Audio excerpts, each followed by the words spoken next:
Happy Thanksgiving. And yes, this is an ear of corn. We do this every Thanksgiving in the Galini household. We have an assortment of hats. My wife introduced that, and we love it. So I wanted to do some questions with this on. This is a serious question, but I'm going to do it anyway with my ear of corn. Actually, it helps me think better. Okay, I'm ready. All right. I'm not going to go through the whole scenario, all right? But the gist of it is, what else can you do? You're optimistic or cautiously optimistic, which you should be. You were burned in the past, but it seems like they are interested in doing the right thing. Now, what are some of the other things that you can add on? Number one, and I think that this was a problem in your past district, is not teaching him to his learning style. And how do you figure out his learning style? Well, you have a behaviorist involved, and I think that's good. You say your son's of average intelligence, but he has severe behavioral autism. Okay. So usually when you have the severe behavioral autism, then, it could be sensory related. It could be language based. And that's going to be a big one.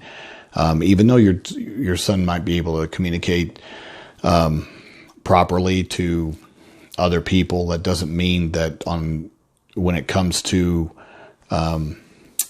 language scales that he's functioning commensurate with his intelligence level. That could be one. All right. Let's say he has a high IQ, but his language scores are average. They're not necessarily commiserate with, but let's say your son's, of average intelligence, but yet the language skills and receptive and expressive communication or social communication and pragmatics is low average. Then, or even deficit.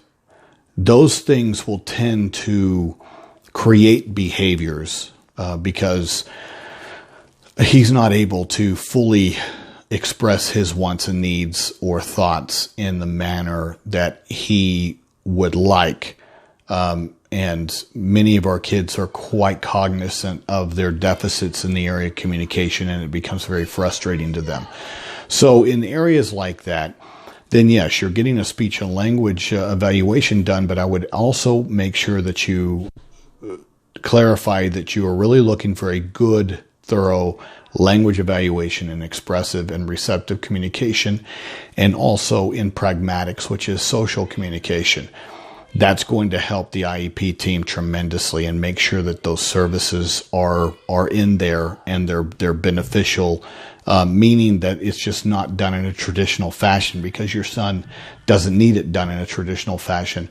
Your son needs to be able to have some of his services done in all environments in the school system so that he can generalize. So let's say you work with your IEP team to have the speech language pathologist working with your son or training additional staff. Let's say they prime the pump and do 9 weeks of working with him in various points throughout the school day on social interaction with peers or socially appropriate interaction in a class.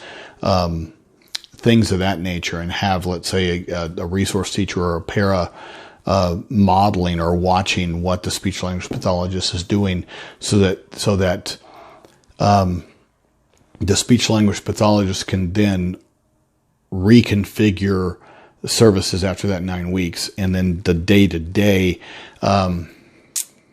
work on that deficit area is done with the other staff members, but overseen by the speech language pathologist. We do that a lot. It's really beneficial. The other one is to have your behaviorist. Let's say you have a behavior analyst, which is what I recommend, a good, competent behavior analyst. Then I would have them do an assessment, either a VB map or an ABLS. And I did not see how old your son, 5th grade. So it's about 10 years old. Even though your son's at average intelligence, an ABLS or a VB map or even an AFLS, depending on your child's level of functioning. AFLS is the AFLS, VB-MAPP is the VB map, or ABLS, ABLLS. Those are really good assessments to sit there and fine tune and pinpoint where the deficits are for kids on the autism spectrum or with general developmental disabilities. I love the assessments because they're so easily tied over to the state standards. And when you can tie them to the state standards, and what I also like about those assessments is that you can constantly work against them.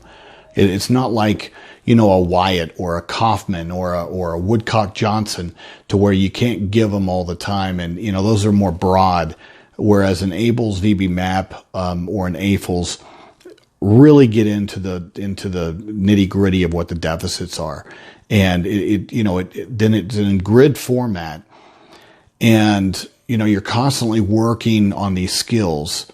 And then what ends up happening, it just reminds me of Tetris, to where, they're working on specific grid points, specific deficits or skill areas. And then when your child masters it, there's a lot of accompanying skills that go along with some of these deficits that our kids are stuck at.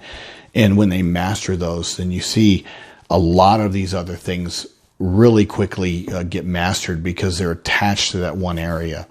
So I think that there are wonderful assessments to base a good, tangible program on inside of your school system, because it's smart for a school system as well, because it becomes legally defensible, because you're able to show tangible progress because you're constantly working against the assessment.